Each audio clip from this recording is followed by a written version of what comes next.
With the battle cry of protecting American jobs and industry, President Trump launches a barrage of tariffs on friend and foe alike. Will the quest for better deals make America stronger, or simply trigger destructive trade war?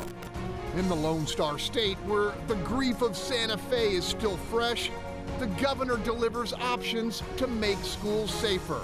But can they truly work without stronger restrictions on firearms? Here at home, with the new hurricane season underway, Harris County leaders ask for billions to better flood-proof the Bayou City. In the wake of Harvey, will hard-pressed taxpayers be willing to pay more? I'm Greg Krugen, and welcome to What's Your Point, where our panelists call it like they see it. Let's meet them. Starting us off, Republican strategist Jessica Colon. Next up, progressive commentator and attorney Nyanza Moore. In the three spot, Bob Price, associate editor of Breitbart, Texas. Batting cleanup, Marcus Davis, radio host of Sunday Morning Live. Next up, businessman, columnist, and former Kemah mayor, Bill King. And closing us out on the hot corner, Chicano activist and educator, Tony Diaz. Let's go. Donald Trump has declared World War III, and he's done it without approval from Congress. It's not a conflict fought with bullets and bombs, but with barriers to international trade. Claiming the United States has been treated unfairly, the president imposed tariffs on steel and aluminum imported from Canada, Mexico, and the European Union. Let me be clear. These tariffs are totally unacceptable. What I hope is that we can convince the United States that this is not the right mechanism to deal with the problem. These longtime allies have announced counterattacks, billions of dollars of retaliatory tariffs on American exports. When added to previously declared measures aimed at rival China, critics say Mr. Trump's protectionism is putting the global economy at risk of destabilization. The American Chamber of Commerce says 2 million American jobs could be lost. Now, for his part, the president says we've been abused for decades by both friend and foe, and it must stop. Panel, what is your point? Bill King. I don't often filibuster on this show, but this one I'm going to filibuster on for a second. I got four things to say about this. Number one, a tariff is a tax. If you increase tariffs, you are increasing taxes. And this is not taxes on Canadians or Mexicans. These are taxes on American people who are going to pay that tax when they buy those goods. So this is, if you're for this, you're for increasing taxes. Secondly, the economics of protectionism do not work. This idea that somehow, because we have an imbalance of trade, that's bad for the economy is wrong. We are giving them our paper dollars in exchange for actual things we want, like TVs and cars. That's not a bad thing. We do that because we're a rich country and we can afford to buy it. The worst trade deficit we've ever had in the country's history as a percentage of GDP was in 1984, and the year that we had the highest economic growth we've had in 30 or 40 years at over 7%. Number three, this is a political stunt that's going to backfire. Our allies are not idiots, and what they're going to do is target red states and are going to make them pay the highest cost for this. Trump did this because I suspect they see their numbers are softening in the midterms, and he's trying to reinforce that base in the Midwest. But this hurts agricultural states the worst, and they are not going to be happy about it. Fourth, and perhaps most importantly, he was able to do this without Congress taking advantage of a provision that says he can invoke national security. The idea that aluminum and steel is being made in Canada and Mexico is a lie. That is not a problem for national security. By the way, this is not the first president to do this. We've had a succession of presidents that have invoked national security. This is a continued abdication of Congress of their Article I responsibility. They set the taxes. They need to get involved. Okay, Jessica, is this a political move the president has to make to keep a promise? Actually, I think this is an international political move for our foreign policy. I actually believe this is truly centered on China, and this is really about getting the world to move to deal with this problem that we have with China right now. The EU and the US equate to half of the world's GDP. China is number 3 in the trade partners behind the EU and the US. And what we're really looking at with China is a problem on our intellectual property, that they are taking our technology and our intellectual property behind the scenes in trade with China. but the rest of the world isn't coming around to that quite fast enough. I think this is this is really an issue about China, and that we're actually going to see this begin to take shape to pressure China to continue to come to the table. Why should we, as the #2 trade partner in the world with our exports and what we import, but what we export primarily, why should we pay more than everyone else is paying? Why should we continue to be taken advantage of?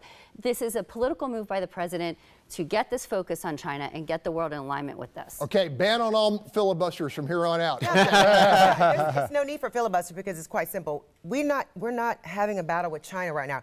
We're turning on our friends. When you betray your friends, like the European Union and Canada, those friends feel like they've been rejected. So at the end of the day, if we are basically getting rid of the Paris Accord, basically turning the G7 into a G6. We're reneging on everything that we put forward because Donald Trump decides he wants to undo everything Obama did. At the end of the day, it's going to hurt us in the long run because just like we can impose sanctions and tariffs, is the same way that so can Canada and the EU. Okay. Anybody want to jump in here? Sure. No, the other thing, too, is that supposedly Donald Trump is going to earn the Nobel Peace Prize for dealing with North and South Korea while starting a war, trade war on North America, because you got the Prime Minister telling us that it's not personal. So he's not imposing these tariffs on Americans. So I'm not offended. But he did say that our president's not making any sense or common sense. I also want to remind folks, Mexico is about to elect a new president. And if Obrador wins, who is a far left, and you think I'm left, okay? You ain't seen far left till Obrador wins. Obrador is not coming in as a pacifist. He wrote a book called Oye Trump, which translates into Right Here Trump. And let me say one thing. He is not planning to budget any money to build a wall. So if you want trade wars, it's about to happen, and it's going to be ugly. Okay. We're going to switch topics real quick. I'm coming to Bob and Marcus. Elsewhere, hot then cold, yes then no. The much-anticipated summit in North Korea's outlaw leader is apparently back on, with the president calling it a get-to-know-you session with the possibility of a limited agreement.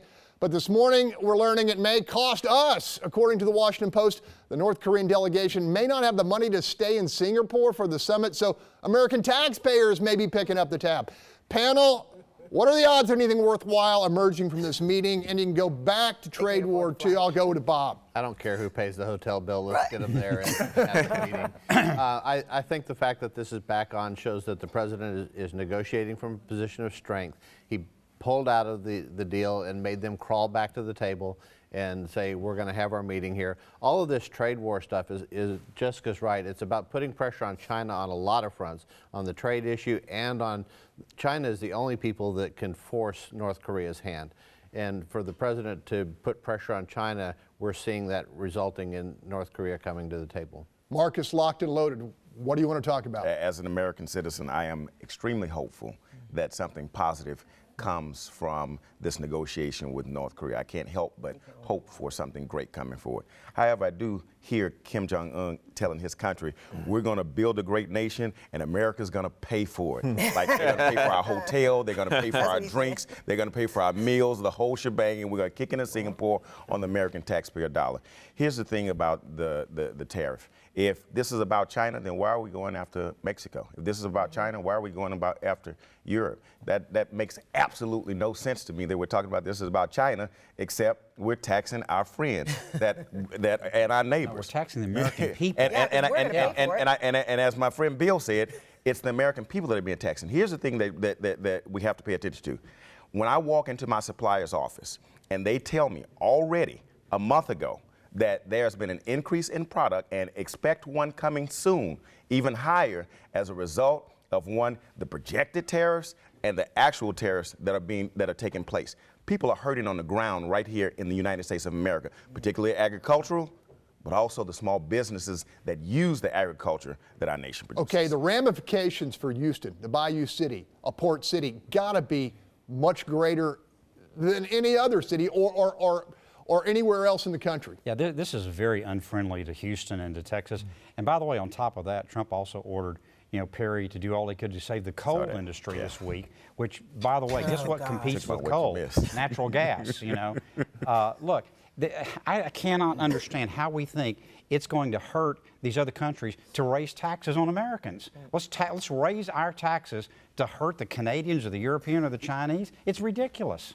Bob, it's only a tax on the people in America if they're buying foreign goods. That is absolute no, sir. No, sir. That is not true. If those product prices for the American goods will go up by the same amount of taxes, that is economics 101. It's going to increase prices whether they come from America or not. I'm going to go back one more time, though. I'm going to agree with Bill on one point, is that Congress needs to get off its tail end and exercise its powers under the Constitution. Yeah, because apparently Donald Trump is doing some things that Barack Obama did, which put stuff in place that Congress did not approve, and all of Congress went crazy. And every president before that's been doing. These tariffs have been talked about since March. We had one of our highest job growth months this month with an increase from 188,000 jobs to 223,000 jobs this month. Unemployment is at a all-time low, a record low that we've had in meantime, employment in the hospitality industry is sky high. The stock market did not have as big of a hit this week with this announcement on the trade situation